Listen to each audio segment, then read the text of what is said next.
Boss, एक जमाना था जब भारत सोने की चिड़िया कहा जाता था, लेकिन मुगल आए, फिर अंग्रेज आए और सबने भारत को सैकड़ों सालों तक ऐसा लूटा कि देश आजाद हुआ तो ऐसे दिन भी देखने पड़े जब भारत को अपना गोल्ड यानी सोना विदेश में जाकर गिरवी रखना पड़ा, जिससे देश चलाने के लिए कुछ पैसा उधार मिल सके। लेकिन नरेंद्र मोदी के युग ने सब कुछ बदल दिया है। आज भारत इस मजबूत स्थिति में है कि पीएम मोदी ने ब्रिटेन की बैंक में रखा भारत का 100 टन गोल्ड, 100 टन सोना वापस मंगवा लिया नरेंद्र मोदी ने। यह है नए भारत की ताकत बॉस, कि दिया था जब गरीब थे, दिया था जब कमजोर थे, अब भारत मजबूत, अल्लाह वापस कर। विदेशी बैंक से अपना गोल्ड वापस लाना कोई मामूली बात नहीं है। इसके लिए देश की इकोनॉमी और देश के प्रधानमंत्री दोनों का मजबूत होना पहली शर्त है। इसके बारे में आपको आगे एक एक चीज विस्तार से बताऊंगा, लेकिन हर हिंदुस्तानी के लिए गर्व करने वाली खबर यह है कि भारत का 100 टन यानी 1 लाख किलो गोल्ड वापस भारत आ गया है। आज भारत की इकोनॉमी रॉकेट बनी हुई है, जीडीपी ग्रोथ 8% के पार है।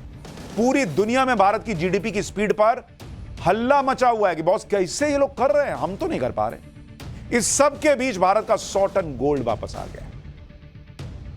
100 टन गोल्ड वापस आने से भारत के खजाने में कितना फायदा होगा ये आगे बताऊंगा, लेकिन उससे पहले समझिए कि 100 टन गोल्ड किस तरह भारत आया है। दरअसल भारत का 400 टन से ज्यादा गोल्ड विदेशों की बैंक्स में जमा है।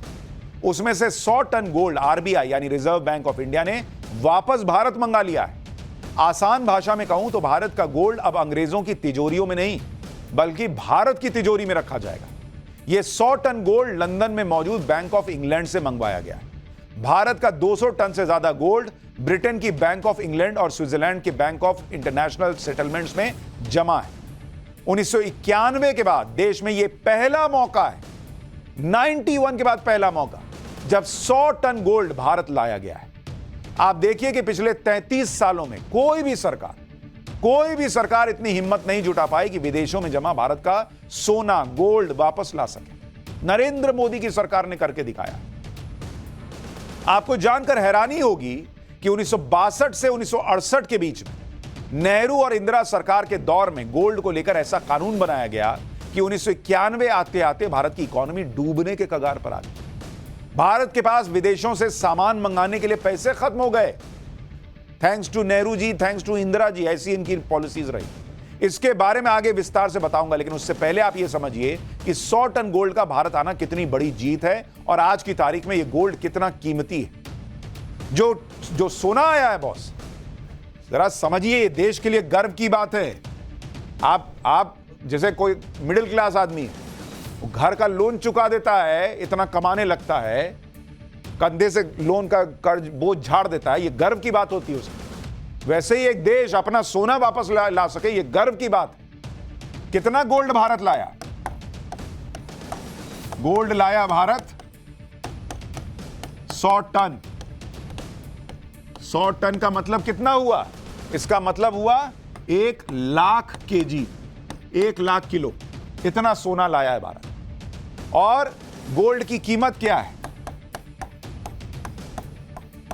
गोल्ड की कीमत चल रही है 74 लाख रुपए पर केजी। 74 लाख रुपए पर केजी, यानी इसकी कुल कीमत, जितना गोल्ड आया है उसकी कुल कीमत कितनी है आपको पता है? 74,000 करोड़ रुपए। इतना सोना भारत अपना वापस ले आएगा। लाओ, दो मेरा भाई सोना। ब्रिटेन से 100 टन सोना लाना कोई आसान काम नहीं था। इस निर्णय को लेने के लिए कई इंटरनेशनल प्रेशर से लेकर देश की अर्थव्यवस्था के उतार चढ़ाव को स्टडी किया गया। इसके अलावा सुरक्षा को लेकर कई ऐसे पहलू थे जिसमें रिस्क का फैक्टर बहुत ज्यादा था। जैसे ब्रिटेन से 100 टन गोल्ड भारत लाने के लिए दोनों देशों की सरकारों के बीच कई दौर की बातचीत हुई। भारत की तरफ से वित्त मंत्रालय और आरबीआई, जबकि ब्रिटेन की वित्त मंत्रालय और बैंक ऑफ इंग्लैंड के बीच कई मीटिंग्स हुई। दोनों देशों में सहमति बनने के बाद 100 टन गोल्ड के ट्रांसपोर्टेशन को लेकर कई महीनों तक प्लानिंग से लेकर एग्जीक्यूशन के कई पहलुओं को देखा गया। इसके लिए सबसे पहले गोल्ड को ट्रकों के जरिए लंदन के बैंक ऑफ इंग्लैंड से निकालकर एयरपोर्ट पहुंचाया गया।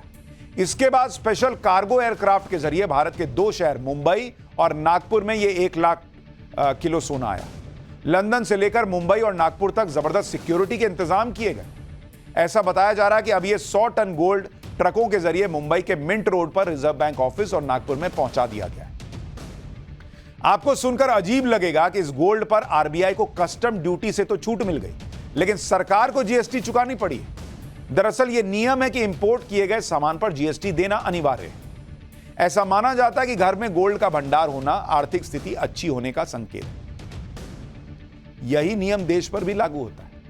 इस पर पीएम मोदी लगातार देश में गोल्ड का भंडार बढ़ाते जा रहे हैं।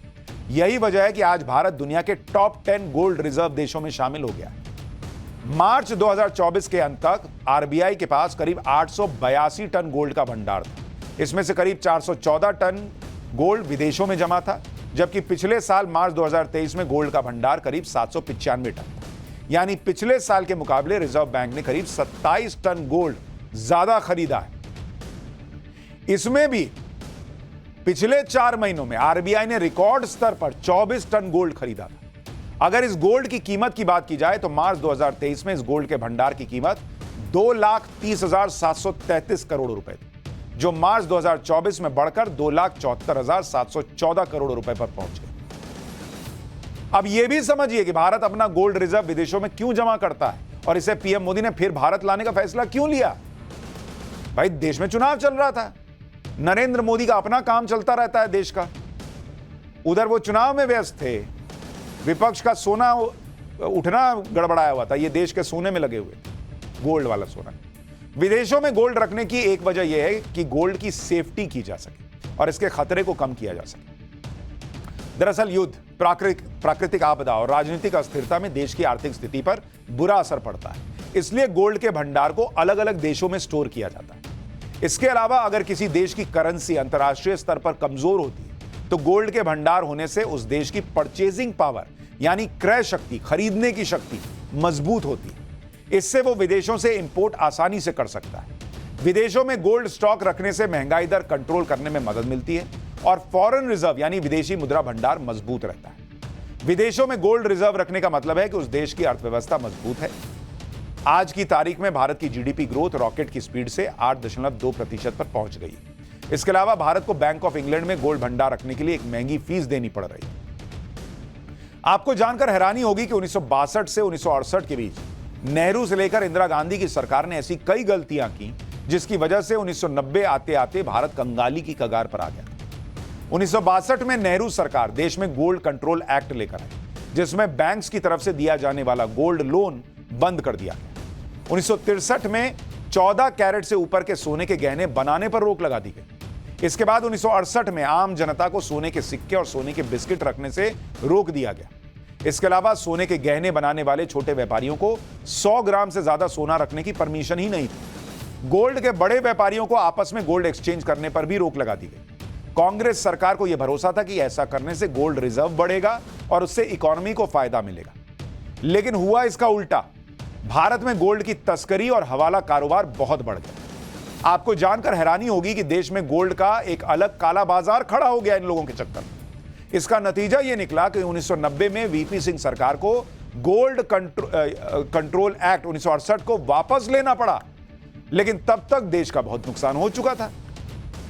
साल 1991 में चंद्रशेखर सरकार को $400 मिलियन जुटाने के लिए विदेशों में करीब 47 टन गोल्ड गिरवी रखना पड़ा। आज नरेंद्र मोदी अपना सोना वापस ला रहे हैं।